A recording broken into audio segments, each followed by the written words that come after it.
Приветствую всех на канале Магия Песка.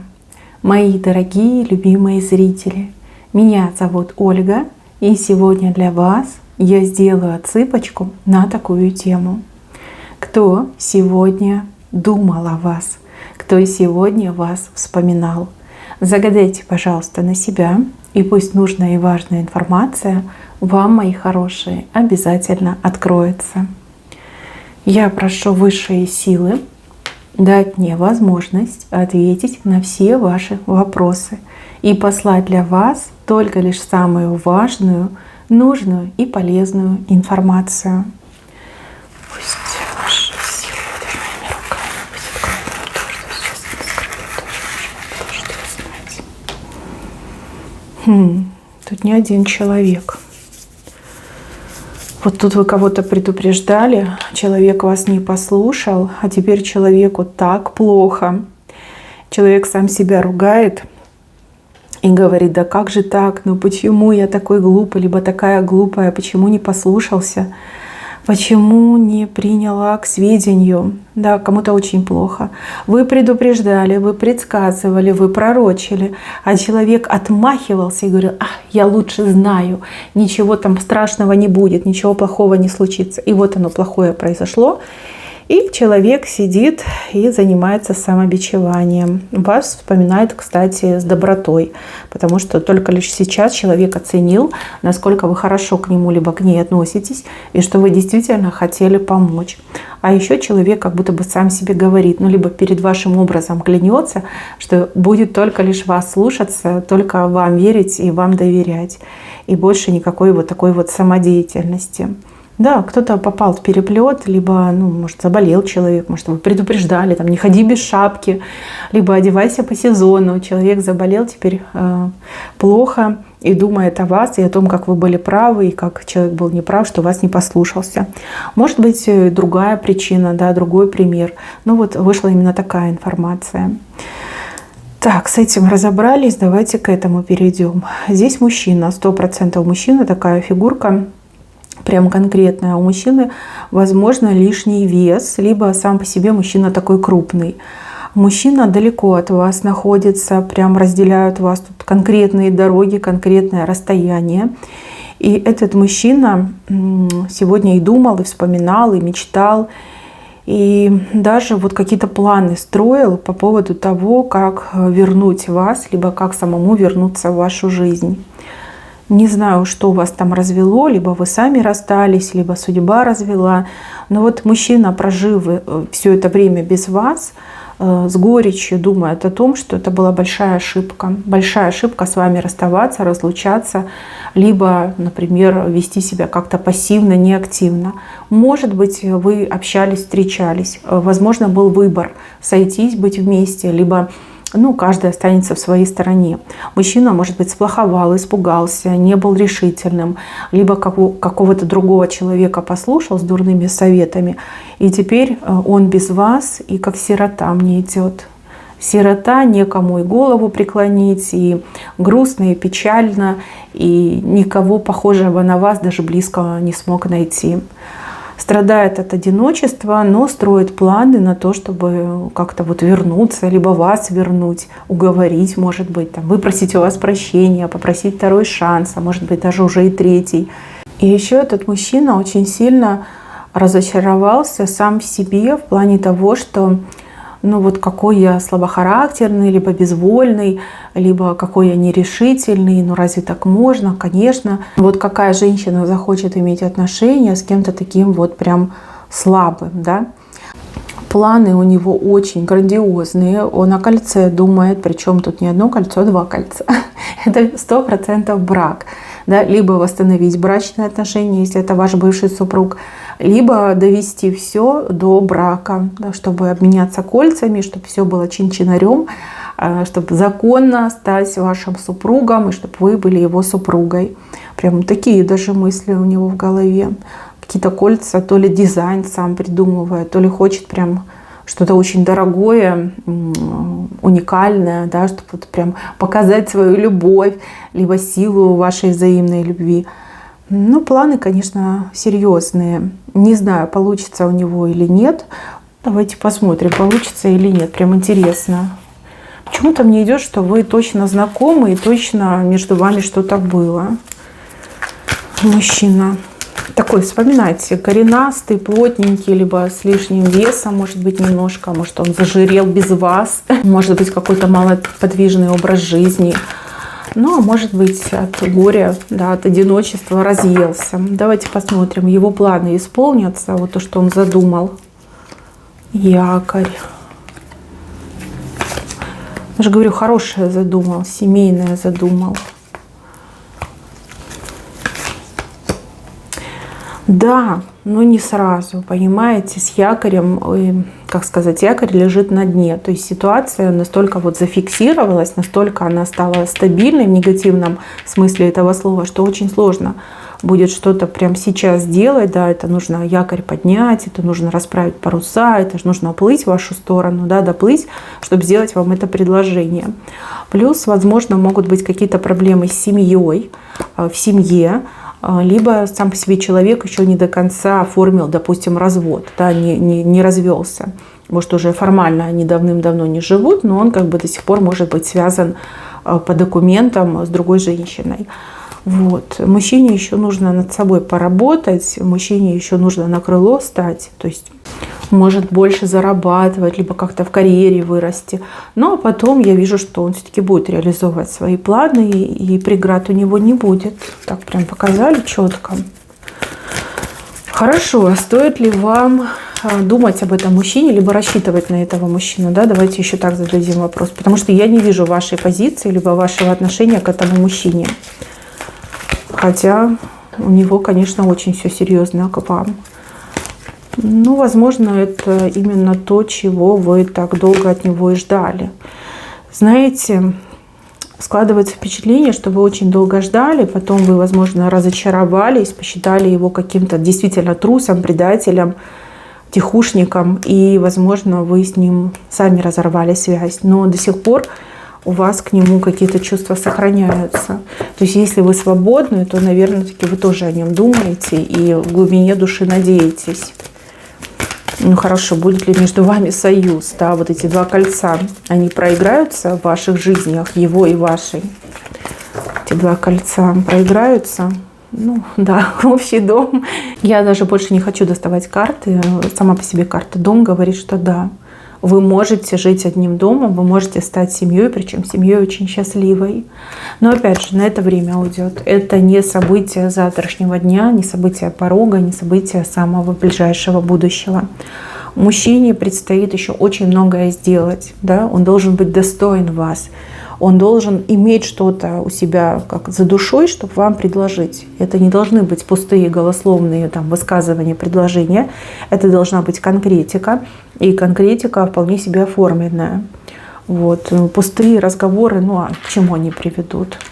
Я могу вам тоже сейчас рассказать что угодно, пообещать. Но это же не значит, что я это сделаю. Да? Слова словами, мечты мечтами. Но вот он должен встать на ноги, а потом уже все остальное. А еще он собаку рисует, то есть он такой верный типа вам, да, либо обещает, что будет верность только лишь хранить вам, верно вам служить, будет абсолютно преданный человек. Говорит, хочу быть собачкой у твоих ног, да, верным этим преданным другом. Возможно, он, кстати, взял себе этот обет воздержания, да, что он с другими женщинами не шалит, вот, только вас ждет, дожидается. Вся его любовь, вся его страсть будет принадлежать только лишь вам. Представляете, на какие жертвы пошел? Плохо, ему без вас плохо, а вот с вами было хорошо. За спиной вы целуетесь, ну да, точно были отношения. Поцелуи у вас точно были с этим мужчиной, возможно, даже больше, возможно, это ваш бывший. Ну, хочет опять кольца, либо, в принципе, хочет, да, вас замуж позвать и быть вашим верным другом, да, не только мужем, но и верным другом. Ну, так серьезно он, конечно, тут задумал. Дальше, мои хорошие, совсем недавно вы какого-то мужчину ругали, ну, либо высказывали свои какие-то неодобрительные мысли в сторону действий этого мужчины, либо поступков. Возможно, это было как-то где-то на работе, возможно, по соседству, возможно, в каком-то учреждении. Может, и не особо ругали, но вот прям всем видом показали, могли какие-то замечания сделать. Тот мужчина, он нисколько не обиделся, но он так вами восхитился, он так вами впечатлился, что он просто не может не думать о вас. Вот прям вы отпечатались у него в сознании, такая строгая, такая вся, немножечко с красными щечками, возбужденная. И он такой: блин, какая красавица, что за женщина, да? Вот вроде она меня поругала, а как будто бы поцеловала. Он думает о вас, он вспоминает вас, и ему бы очень сильно хотелось еще раз с вами пообщаться, но уже в более какой-то мирной обстановке. То есть он видел, какой вы можете быть строгой. Ему хотелось бы увидеть, какая вы улыбающаяся, либо принимающая, расслабленная. Да? Вот это хотелось бы увидеть. И мужчина думает, как можно к ней подкатить, да, либо к ней подойти, согласиться, или захочет ли со мной там пообщаться, пойти на свидание, просто кофе выпить в кафе. И вот такие мысли, они как тараканы туда-сюда бегают. Он не может придумать, как вам подойти и подступиться. Но я вижу, что это не конец, да, это всего лишь начало. Этот мужчина будет искать вашего внимания, вы ему очень интересны. Вот прям запало в душу, хочется сказать. Вспоминайте, где вы там с кем ссорились, либо кому что высказывали. А может быть, даже не ему высказывали, может быть, он просто был случайным свидетелем ваших каких-то моментов, когда вы выясняли отношения с кем-то. Да, он просто смотрел восхищенный и думал, что за женщина, что за красавица, что за амазонка. Прям как кот на сметану облизывался. Очень вы ему понравились. Прям очень-очень. Возможно, вы знакомы давно. Но этот мужчина как-то, не знаю, не обращал на вас внимания, либо как-то все проходящее было мимо, да. Может быть, у него мысли были кем-то другим заняты. А тут, видите, все сошлось в одну точку. И теперь он о вас думает. Думает и хотел бы узнать вас лучше. Так, и еще какая-то женщина из-за вас себе места не находит. Вы для нее очень опасны. Вот она так себе решила, что вы для нее очень опасны. И этой женщине хочется придумать что-то, что может вас, допустим, выбить из колеи, либо что может вас ослабить, либо что может вас напугать. Очень ей хочется, чтобы вы куда-нибудь прям спрятались, чтобы вас не было ни видно, ни слышно, чтобы не загораживали, либо не отгораживали от нее солнце. Считает, что вы ей помеха на жизненном пути. Может быть, помеха в бизнесе, в карьере, в дружбе, в любви. Может, она там дико ревнует вас к своему возлюбленному, а вы, например, вообще не в курсе. Вы просто общаетесь с ее мужчиной по долгу службы, либо по соседству. В общем, у нее свои, состояние паники, состояние страха, состояние бессилия. И она ходит, руки заламывает и думает, истерично себя накручивает, что надо сделать, что предпринять, как от нее избавиться, как ее отвадить, убрать со своего пути. Она истеричка, она такой, человек капризный, мне еще идет, капризами, очень много капризов, плохой характер, и как совесть у нее нечиста, она может пойти на всякое разное нехорошее, и даже не задумываясь о последствиях. Стоит ли вам бояться этой женщины? Нет, не стоит, это ей стоит вас бояться, потому что пока она тихо сидит и обижается, и не переходит вам дорогу, вы тоже на нее внимания не обращаете. А если она посмеет перейти вам дорогу, либо что-то против вас сделать, вы за словом в карман не полезете, прощать вы точно не будете, а жестко поставите на место, либо жестко ее накажете, чтобы другим повадно не было. Вы уже не та девочка, которая может терпеть, вы теперь умеете за себя постоять и никому не позволите что-то плохое делать в вашу сторону. Вы научились себя любить, а это очень классный навык. По жизни он помогает, прям по жизни и ведет. Дальше показывают какая-то кровь, родная кровь, кровное родство. Кто-то по крови вам родной, за вас очень переживает и боится. Может, вы давно не общались, а может быть, человек, например, думает, что вы там что-то не договариваете, постоянно о вас думает, и еще мне идет каких-то людей о вас расспрашивает. Да, может быть, там, вам помощь нужна, может, что-то плохое, там, плохо себя чувствуете, но не говорите. Но это при условии, да, что вы на расстоянии живете. И также, мои хорошие, если у вас есть взрослые дети, и живут они далеко от вас, либо вы далеко от них, то тоже переживают. И прям хочется о вас позаботиться, хочется вас уберечь от каких-то неприятностей. Вот такая, знаете, любовь и переживание. Мне идет забота-переживание. Но вот именно родная кровь показана. Это не какие-то чужие люди. Может быть, еще там братья, сестры ваши. У каждого по-своему, конечно, отыграется, но вас явно любят и за вас тревожатся, за вас переживают. Еще о вас сегодня много думал кто-то, кто